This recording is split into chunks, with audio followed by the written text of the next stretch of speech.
Alright, Friday the 13th fans, let's talk about another piece of interesting Friday the 13th history. Alright, so we just looked at those special edition DVDs and how, quite frankly, they important were to me, and I'm sure you watching this video as well. I think they probably played a big role in you getting another layer of Friday the 13th fandom. And I think most people would always look back at those with fond memories. It was around this time that Scream Factory came around and other companies came around that were making me become really big horror physical media collectors above anything else. Now, what did that also trigger? Getting into higher quality. Blu-ray. Blu-ray became something that became my standard. Buying DVDs wasn't something that was even frowned upon at this point. As a matter of fact, Scream Factory was releasing their movies on DVD as well as Blu-ray. But I had decided, okay, if I'm going to be serious about watching all these great films and enjoying these movies that I pretty much love, I need to see them in the highest form that they can be seen in, and that became Blu-ray at the time. There was a big groundswell for Friday the 13th, and I remember learning at that time about things like licenses and ownership, and I remember getting this book because of learning about it from Part 2 Special Features, Crystal Lake Memories. And this is where I learned that, Friday the 13th was sold. It was sold to a different company. A company called New Line got the rights to the character Jason. Not even necessarily Friday the 13th, but just the character Jason. That dumbfounded me. How was that even a thing? But it was a thing. It's very unique. You never see many license deals happen like that. Friday the 13th is basically owned from two different companies. New Line can do stuff with the character of Jason, but the Friday movies are still Paramount movies and always will be. They didn't sell the movies off. They sold the future rights of using the character of Jason. Very interesting combination. I remember when people would talk about seeing the Friday movies in a big box set collection, we were all like, it can't happen because two studios, they have different movies. Lo and behold, before I could even start to discuss more of this with people, we got the announcement that a Friday the 13th complete collection was coming. This was 10 years ago, guys. This is 10 years old. And at the time, people's jaws hit the freaking floor. I remember watching YouTubers like Pizzal and stuff talking about like, I can't believe this is happening, but we're getting it. People were freaking out about the Scream Factory box set, and believe me, I was as well. In 2013, we all were in shock because we knew this is not something that can just happen. There has to be a lot of litigation and deals made to make this happen. And not only did it happen, but we got a steel box with every film, one through the remake, nothing left out, including Freddy vs. Jason. And I remember people were over the moon about this. So this is something I ordered off of bestbuy.com. I never pre-ordered anything really up until that point. This might have been one of the first physical media releases I ever pre-ordered, and I could never get rid of this. I've talked about how I enjoy collecting Friday the 13th physical media. It's something I really enjoy because Friday the 13th birthed not only my love for the slasher genre, but it also birthed my love really for physical media because, Paramount was doing such these great releases and things like that. I owe so much to Friday the 13th. Elm Street's my favorite, don't get me wrong, but Friday is nothing more fun to collect than Friday the 13th. So when this came out, we were all over the moon. 12 films on 9 Blu-ray discs. Now, there were gripes that people had, and I understand it. This would not become what the Scream Factory box set did, but the nostalgia factor on this is incredible. So let's take a look 10 years later at the Friday the 13th Complete Collection tin set. Oddly enough, I kept this. Interesting cover art. In typical Paramount style fashion, we have Jason Goes to Hell on the front. Now, I find that to be pretty damn cool. I have nothing against seeing Jason Goes to Hell on the front with an interesting kind of remake style font. That's obviously not the classic Friday the 13th font on the front. And it's really nice and embossed on here and really cool. On the back, we get a shot of the deck in very dark black. So we pop this thing open, and we got all kinds of stuff. We've got Willa Ford from the remake on the inside. Now, I enjoy it when Paramount puts out releases of Friday the 13th, and they just do stuff that you would think, no, why would you do that? That makes no sense. But they do it. Not Mrs. Voorhees on the front, not Jason, Willa Ford.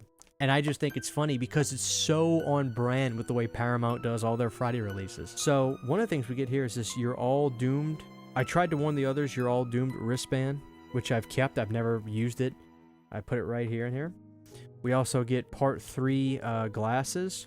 with the logos on the back. Again, I've never opened this up because I know better than to try to watch Friday the 13th Part 3 with that kind of glasses. And the coolest thing about this box set, guys, oh, I still have my digital code that I keep, was we got a small kind of fun version of Crystal Lake Memories in here. That is insane. Now, obviously, if you have the book, there's nothing like that.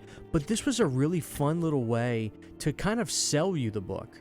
If you enjoyed the things you saw in here, this would be like, hey, you need to go out and get the real version. Because this is a really nice little companion piece to go with the set and a really nice touch. And I was so happy. I used to flip through this thing all the time when I was watching the movies on Blu-ray for the first time. And yeah, this is really cool. So the companion book has some great pictures, great little tidbits of information on here, and I really love it. We may as well flip through all this. There's part 5, more part 5. There is Jason Lives, part 7, the great part 7, more part 7, classic images on there. Great shot for Jason Takes Manhattan. Remember when I was flipping through this book for the first time, I was like, please use a cool shot for Jason Takes Manhattan. And they did. More Jason Takes Manhattan. Great pictures, promotional pictures. Look at Jason X, guys. Look at that. Uber Jason. Did they skip Jason Goes to Hell? No, I skipped Jason Goes to Hell. I apologize. Look at that shot of Jason with the demon thing bringing him down. Oh my god. I love Jason Goes to Hell. Alright, so we looked at Jason X, and there's the Freddy versus Jason shot.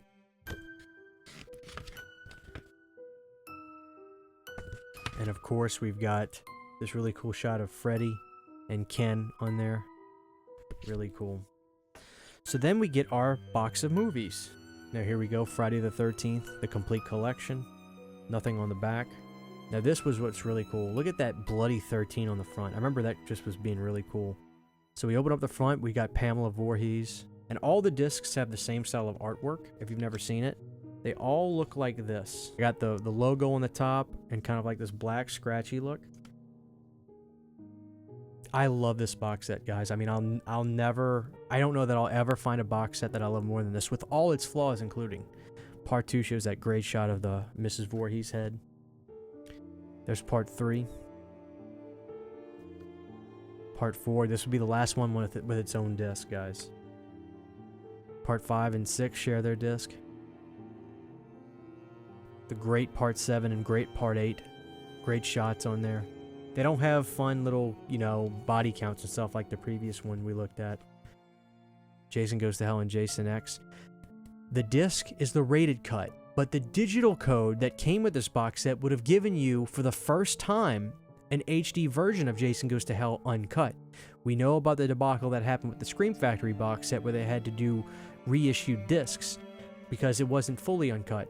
If you had the digital code, if you used it, it would have been the first time you got the HD version of Jason Goes to Hell uncut. This was the rated cut, which was a bummer to a lot of people, including myself, but it was so cool seeing this movie in HD.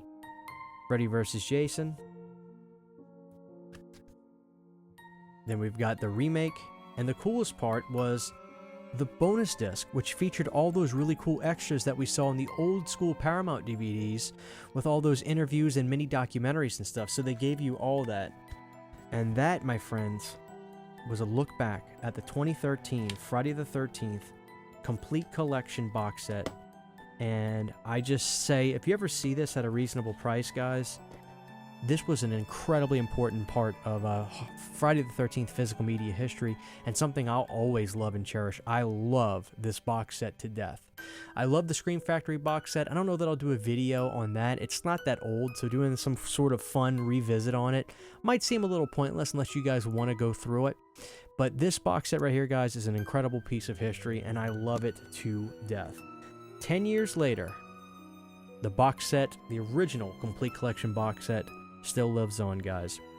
Tell me your story when you heard about that set. Did you buy it? Have you sought it out after the fact? Did you sell it off when the Scream Factory box set was announced? Let me know, guys. Happy early Friday the 13th, and we'll see you guys next time. Huge giant thank you to all of my Patreon supporters. Without you guys, this would not be possible. To get behind the scenes photos, videos, music, private live streams, and much more, you can subscribe to my Patreon for as little as $1 a month. Thank you to my patrons.